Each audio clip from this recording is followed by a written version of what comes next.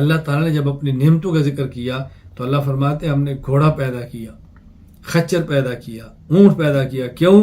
تاکہ تم اس پر سواری کرو، یہ تمہاری زینت کا ذریعہ ہو۔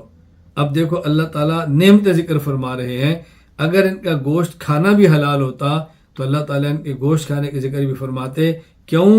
جانور پر سوار ہونا اور جانور کا زینت کا ہونا اتنی بڑی نعمت نہیں جتنی بڑی نعمت اس کے گوشت کو کھانے کی ہے۔ تو کیسے ہو سکتا ہے کہ خبیر اور حکمت والا شخص اپنی نعمتوں کا ذکر کرے تو بڑی نعمت کو چھوڑ کے چھوٹی کا ذکر فرما دے؟ چنانچہ الہدایہ کتاب الذبائح فصل فیما یحل اکل وما لا یحل کے تحت امام ابو الحسن علی بن ابو بکر بن عبد الجلیل المرغنانی رحمہ اللہ وفات 593 ہجری فرماتے ہیں، ولی ابی حنیفۃ رحمہ اللہ تعالی قولہ تعالی والخیل والبغال والحمیر لترکبوها وزینہ خرج مخرج الامتنان والاکل من اعلی منافعها، یا اللہ نے احسانات ذکر کیا اور گوشت بڑا نفع ہے۔ والحکیم لا یترک الامتنان باعلی النعم ویمن بادناها، اور حکیم ایسا نہیں کرتا حکمت والا کہ چھوٹی نعمت کا ذکر کرے اور بڑی نعمت کو چھوڑ دے، یہ ایسا نہیں ہو سکتا۔ دلیل نمبر 2 میں پہلے بھی ذکر کر چکا ہوں کہ شرح مشکل الآثار باب بیان مشکل ما روی عن النبی صلی اللہ علیہ وسلم فی لحوم الخیل کے تحت امام ابو جعفر احمد بن محمد بن سلامت طحاوی رحمہ اللہ وفات 321 ہجری نے، اور المعجم الاوسط حدیث نمبر 3692 حضرت امام ابو القاسم سلیمان بن احمد بن ایوب الشامی الطبرانی رحمہ اللہ وفات 360 ہجری نے حدیث نقل کی ہے۔ جابر بن عبداللہ رضی اللہ عنہ فرماتے ہیں کہ خیبر کے دن جب بہت بھوک لگی، صحابہ کرام نے گدے ذبح کیے، ان کو ہنڈیوں پر رکھ دیا۔ اللہ کے نبی صلی اللہ علیہ وسلم کو پتہ چلا کہ انہیں گدے ذبح کر کے گوشت پکانا شروع کیا ہے۔ فرماتے ہیں کہ ہنڈیاں جو ہے نا وہ پک رہی تھیں، جوش مار رہی تھیں۔ اللہ کے نبی نے فرمایا انڈھیل دو، تمہیں اللہ سے بہتر پاکیزہ اور حلال رزق دے گا، اور آپ نے اس موقع پر گھوڑے اور گدے اور خچر کے گوشت کے حرام ہونے کا اعلان فرمایا۔ یہ صریح حدیث پاک موجود ہے۔ لما کان یوم خیبر اصاب الناس مجاعہ فاخذوا الحمر الاہلیہ فذبحوها وملوا منها القدور فبلغ ذلك النبی صلی اللہ علیہ وسلم فامرنا رسول اللہ صلی اللہ علیہ وسلم فكفأنا يومئذ القدور وقال ان اللہ عز وجل سيأتيكم برزق واحل من هذا اطيب فكفأنا يومئذ القدور وهي تغلي فحرم رسول اللہ صلی اللہ علیہ وسلم الحمر الانسیہ ولحوم الخیل والبغال، اللہ کے نبی نے اونٹ، گدھا اور گھوڑا اس کے گوشت کھانے کو حرام قرار دے دیا۔ ایک اور جانور جس کے غیر مقلد قربانی کے قائل ہیں وہ ہے مرغ۔ غیر مقلد کہتے ہیں مرغ کی قربانی کرنا جائز ہے۔ چنانچہ ابو محمد عبدالستار دہلوی غیر مقلد وفات 1966 عیسوی فتاوی ستاریہ جلد 272 پہ لکھتے ہیں شرعاً مرغ کی قربانی جائز ہے۔ کوئی غریب اور نادار مفلس مسکین شخص جو بکرا وغیرہ ذبح کرنے کی طاقت نہ رکھتا ہو، اگر اس مسئلہ پر عمل کرے تو اس کو مورد الزام نہ بنانا چاہیے۔ عجیب۔ اچھا، غیر مقلد انڈے کی قربانی کی بھی قائل ہے، وہ بھی ساتھ حوالہ سن لیں۔ دلیل دونوں کی چونکہ ایک ہے، میں آگے اس کی دلیل پیش کر دیتا ہوں۔ ابو محمد عبدالستار دہلوی غیر مقلد وفات 1966 عیسوی فتاوی ستاریہ جلد 4 139 سے لے کے 140 تک۔ سوال، مرغ اور مرغی کے انڈے پر قربانی ہو سکتی ہے؟ جواب، حدیث جمعہ میں آیا ہے کہ جو شخص جمعہ میں سب سے پہلے آیا اس کو اونٹ کی قربانی کا ثواب ملے گا، اور اس کے بعد آنے والے کو گائے کی قربانی کا، اور جو اس کے بعد آئے اس کو بکرے بھیڑ کی قربانی کا، اور جو اس کے بعد آئے اس کو مرغ کی قربانی کا ثواب ملے گا، اور اس کے بھی بعد آیا تو اس کو انڈے کی قربانی کا ثواب ملے گا۔ یہ ہے دلیل۔ میں وہ حدیث پاک پڑھ دیتا ہوں جو یہ بطور دلیل کے پیش کرتے ہیں۔ صحیح مسلم کتاب الجمعہ باب فضل التحجیر یوم الجمعہ، حضرت امام ابو الحسن مسلم بن حجاج القشیری النشاپوری رحمہ اللہ وفات 261 ہجری نقل فرماتے ہیں، ابو ہریرہ رضی اللہ تعالی عنہ نے فرمایا رسول اللہ صلی اللہ علیہ وسلم نے فرمایا من اغتسل یوم الجمعہ غسل الجنابہ، جو شخص جمعہ کے دن غسل جنابت کرے یعنی اپنی بیوی سے ملاقات کرے اور پھر غسل کرے، ثم راہ پھر مسجد کی طرف جائے جمعہ کے لیے، فکأنما قرب بدنا گویا اس نے اونٹ کا صدقہ کیا۔ ومن راہ فی الساعۃ الثانیہ، اور جو دوسری گھڑی میں گیا گویا اس نے قربانی گویا فکأنما قرب بقرہ، گویا اس نے گائے کا صدقہ کیا۔ ومن راہ فی الساعۃ الثالثہ، جو تیسری گھڑی میں گیا فکأنما قرب کبشا اکرن، گویا اس نے بہترین دمبے کا صدقہ کیا۔ ومن راہ فی الساعۃ الرابعہ فکأنما قرب دجاجہ، اور جو چوتھی گھڑی میں گیا گویا کہ اس نے مرغی کا صدقہ کیا۔ ومن راہ فی الساعۃ الخامسہ، اور جو پانچویں گھڑی میں گیا فکأنما قرب بیضہ، گویا اس نے انڈے کا صدقہ کیا۔ فإذا خرج الامام حضرت الملائکہ یستمعون ذکر، اور جب امام خطبہ شروع کر دیتا ہے تو پھر ملائکہ بھی آتے ہیں اور امام کا خطبہ شروع ہو جاتا ہے۔ یہ ایک ان کی دلیل ہے جو ان نے ذکر کی۔ تو ہم کہتے ہیں اس حدیث کی بنیاد پر جواب ذہن نشین فرمائیں، آپ مرغ یا انڈے کی قربانی کے قائل نہیں ہو سکتے۔ اس کی وجہ یہ ہے کہ اس حدیث پاک میں جو قربہ کا لفظ ہے، قربہ کا معنی قربانی کرنا نہیں ہے بلکہ قربہ کا معنی صدقہ کرنا ہے۔ دلیل اس میں انڈے کا ذکر بھی ہے، اور انڈے کی قربانی کیسے کر سکتے ہیں؟ انڈے کو ذبح کیسے کریں گے؟ قربانی ہوتی ہے اراقۃ دم، خون بہانا۔ انڈے کا آپ کون سا خون بہائیں گے؟ ذرا عقل سے کام لو۔ یہ بات اچھی طرح ذہن نشین فرما لیں، اس کو بطور دلیل کے پیش نہیں کر سکتے۔ شرح مسلم للنووی کتاب الجمعہ باب فضل التحجیر یوم الجمعہ، حضرت امام ابو زکریا یحییٰ بن شرف النووی رحمہ اللہ وفات 676 ہجری لکھتے ہیں، فمانا قرب تصدق، قرب کا معنی صدقہ کرنا۔ اعلاء السنن کتاب الاضاحی، شیخ الاسلام علامہ ظفر احمد عثمانی رحمہ اللہ وفات 1396 ہجری، وہ لکھتے ہیں والتقریب التصدق بالمال تقربا الی اللہ عز وجل۔ تو یہاں تقریب کا معنی مال کا صدقہ کرنا ہے، اونٹ کا صدقہ کرے، گائے کا صدقہ کرے، دمبے کا صدقہ کرے، مرغ کا صدقہ کرے، اونٹ کا صدقہ کرے، اس کا اجر ملتا ہے۔ اس کا معنی اس کو ذبح کرنا نہیں ہے۔ یہاں بطور فائدہ ذہن نشین فرما لے، جو حدیث میں نا پہلی گھڑی، دوسری، تیسری، چوتھی، اس کا مطلب یہ ہے کہ آپ دن کو 24 گھنٹے میں تقسیم کریں تو جو 12 گھنٹے ہیں صبح صادق سے لے کے، ان میں پہلا گھنٹہ پہلی گھڑی، دوسرا گھنٹہ دوسری گھڑی، تیسرا گھنٹہ تیسری گھڑی، یوں 12 گھنٹے 12 ساعت اور گھڑیاں شمار ہوتے ہیں۔ اس کو 12 حصوں میں تقسیم کر دیں، ہر حصہ ایک ساتھ سمجھا جائے گا۔ یہ حدیث پاک کا مفہوم ہے۔ دلیل نمبر 2، صحیح مسلم کتاب الجمعہ باب فضل التحجیر یوم الجمعہ، اسی طرح کی حدیث ہے، الفاظ کا تھوڑا سا فرق ہے۔ حضرت امام ابو الحسن مسلم بن حجاج القشیری النیشاپوری رحمہ اللہ وفات 261 ہجری حدیث نقل کرتے ہیں۔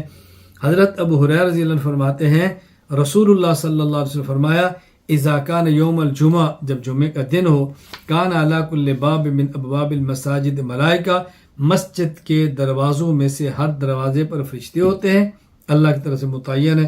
یکتبون الاول فالاول، وہ لکھتے ہیں پہلے کون آیا، پھر اس کے بعد پہلے کون آیا، پھر اس کے بعد پہلے کون آیا۔ فاذا جلس الامام، اور جب امام خطبہ کے لیے آ جائے، تابعوا الصحف، تو پھر وہ اپنے دفتر بند کر دیتے ہیں، وجاؤ یستمعون الذکر، اور وہ آ کر خطبہ سنتے ہیں۔ ومثل المحجر کمثل الذی یهدی البدن، جو سب سے پہلے آئے اس کو ایسے ثواب ملے گا گویا اس نے اونٹ کا صدقہ کیا ہے۔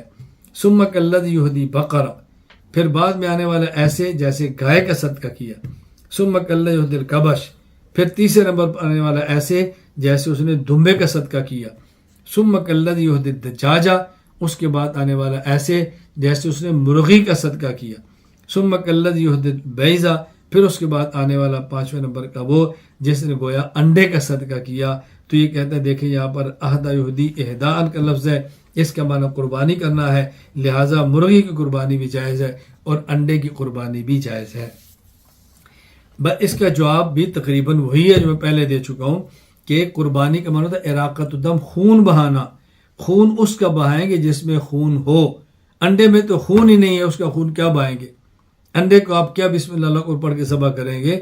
تو اس حدیث پاک کے آخر میں انڈے کا ذکر کرنا اس بات کی دلیل ہے کہ اس سے مراد ذبح کر کے قربانی کرنا نہیں بلکہ اس سے مراد جانور کو صدقہ کرنا ہے، اور 5ویں نمبر پر انڈے کا صدقہ کرنا اس کے برابر اللہ تعالیٰ اجر عطا فرماتے ہیں۔ چنانچہ اعلیٰ السنن کتاب الاضاحی علامہ ظفر احمد عثمانی رحمہ اللہ وفات 1396 ہجری تو فرماتے ہیں والحق ان الاہداء مفسر بالتصدق دون اراقۃ الدم بدلیل ذکر البیضہ۔ خلاصہ یہ ہے یہاں اہدا یہودی اہداء کا معنی صدقہ کرنا ہے، خون بہانا نہیں۔ دلیل یہ ہے کہ حدیث میں آخر میں انڈے کا ذکر ہے اور انڈے میں اراقۃ الدم اور خون بہانا ممکن ہی نہیں ہے۔ یا بطور فائدہ ذہن نشین فرما لیں، اگر کوئی شخص جس پر قربانی واجب نہ ہو اور اس کے پاس پیسے بھی نہ ہو جانور ذبح کرے اور اس کی خواہش ہو کہ میں قربانی کی مشابہت اختیار کرنے کے لیے مرغ ذبح کر لوں تو ایسا کرنا مکروہ ہے، ایسا نہیں کرنا چاہیے۔ جب اللہ نے وسعت نہیں دی تو نہ ذبح کرے، اللہ وسعت دیں گے تو آپ قربانی کریں۔ چنانچہ اصول التوحید میں امام صفار فرماتے ہیں، عالمگیریہ میں ہے کہ اصول التوحید میں امام صفار فرماتے ہیں، امام صفار رحمہ اللہ کون ہے؟ مشہور متکلم فقی محدث ابو القاسم احمد بن عاصمہ البلخی رحمہ اللہ وفات 326 ہجری۔ والتضحیۃ بالدیک والدجاجہ فی ایام الاضحیہ ممن لا اضحی علیہ لإیصال تشبیہ بالمضحین مکروہ لأنہ من رسوم المجوس۔ جس آدمی پر قربانی واجب نہیں تنگ دستی کی وجہ سے وہ قربانی کرنے والوں سے مشابہت اختیار کرنے کے لیے اگر تنگ دستی کی بنیاد پر مرغی ذبح کرتا ہے، فرماتے ہیں مکروہ ہے۔ کیوں؟ اس لیے مکروہ ہے کہ یہ مجوسیوں کی مشابہت ہے۔ مجوسی کیا کرتے ہو خدا بہتر جانتا ہے، اس لیے میں عرض کرتا ہوں کہ ایسا کرنا مناسب نہیں، اس سے بچنا چاہیے۔ اللہ تعالیٰ میں بات سمجھنے کی توفیق عطا فرمائے۔